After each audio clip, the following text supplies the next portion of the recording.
Welcome to The Explainer. Today we're unpacking some seriously insightful research by Michael A.J. Sarfo-Kantanka. He's a human development practitioner with a major focus on monitoring and evaluation, and his recent work tackles a really tough challenge. How do you transform Ghana's massive informal labor sector into a structured, thriving economy? Now, looking at this through a human development lens is completely different from your standard economist's view. Instead of just asking, hey, how do we extract more tax money from these people?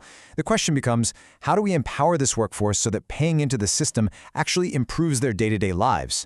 We're going to explore his fresh, incredibly pragmatic take on bridging Ghana's tax gap, not through government force, but through genuine opportunity.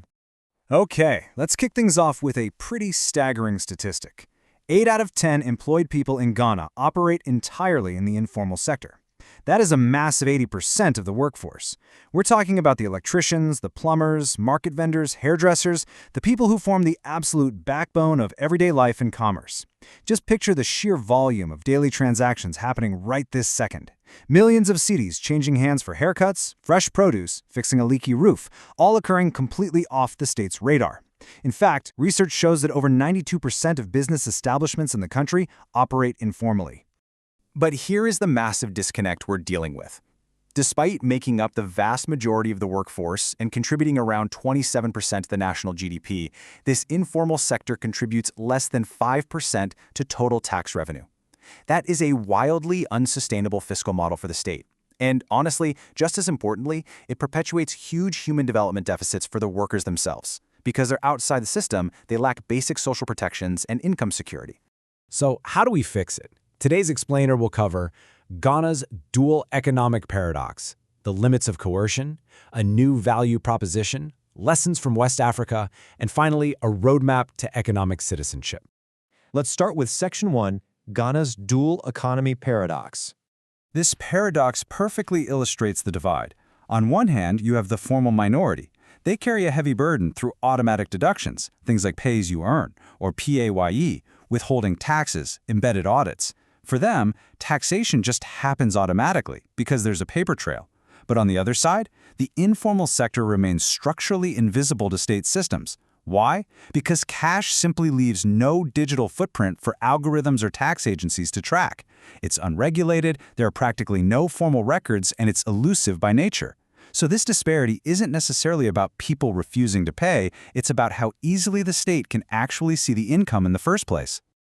Moving on to Section 2, the limits of coercion. Why are the Ghana Revenue Authority's current attempts to tax this invisible sector hitting a brick wall? Well, the crucial point here is that current strategies fail because they treat formalization as nothing more than a coercive compliance exercise. They're going up against a workforce operating almost entirely in cash. Just put yourself in their shoes for a second. Imagine you're a market vendor. You already pay a daily toll to the local market, so you feel like you're paying your fair share, right? When national tax collectors show up demanding more, it breeds instant resistance. When you mix up local market tolls with national taxes in the minds of the workers, broad-based coercion just becomes economically inefficient and socially tense. You literally cannot force compliance when the structural visibility just isn't there. Which brings us right to Section 3, a new value proposition. This is where Sarfo-Kantanka totally flips the script.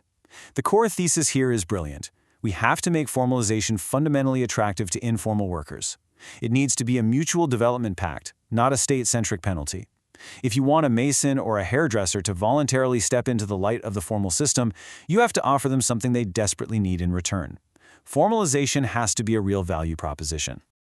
To do this, he proposes a licensure benefit package built on 4 major pillars.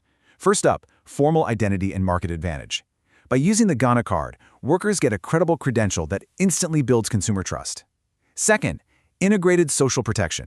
By linking this new license directly to the National Health Insurance Scheme and SSNat pensions, you're handing an informal worker a critical safety net they've probably never had. Third is access to financial services, turning that license into a financial identity document that can actually unlock microloans and credit. And fourth, a simplified tax pathway. This means a predictable, presumptive tax based on specific trade tiers. This is a game changer because it removes the terrifying prospect of being hit with an arbitrary, massive tax bill out of nowhere.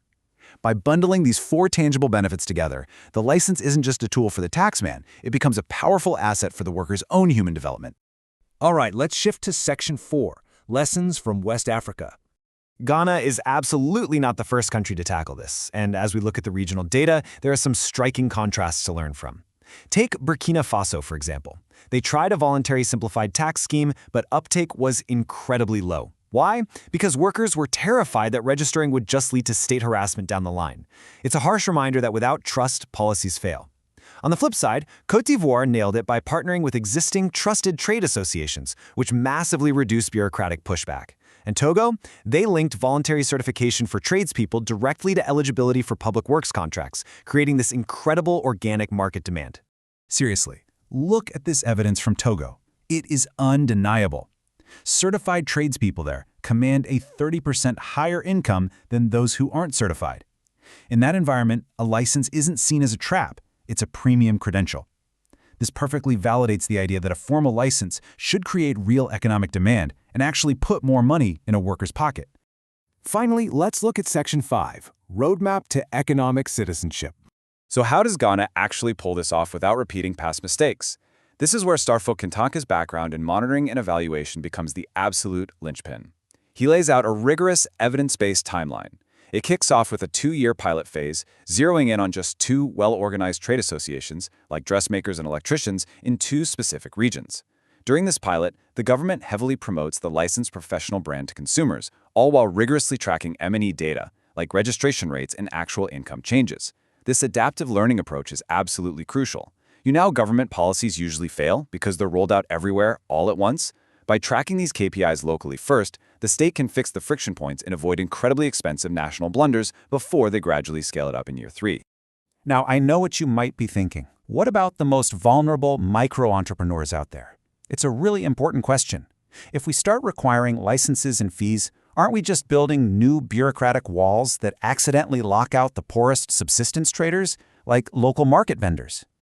To make sure that doesn't happen, the policy requires a really smart multi-tiered approach. Step 1 is a basic tier, designed specifically for market vendors and sole proprietors.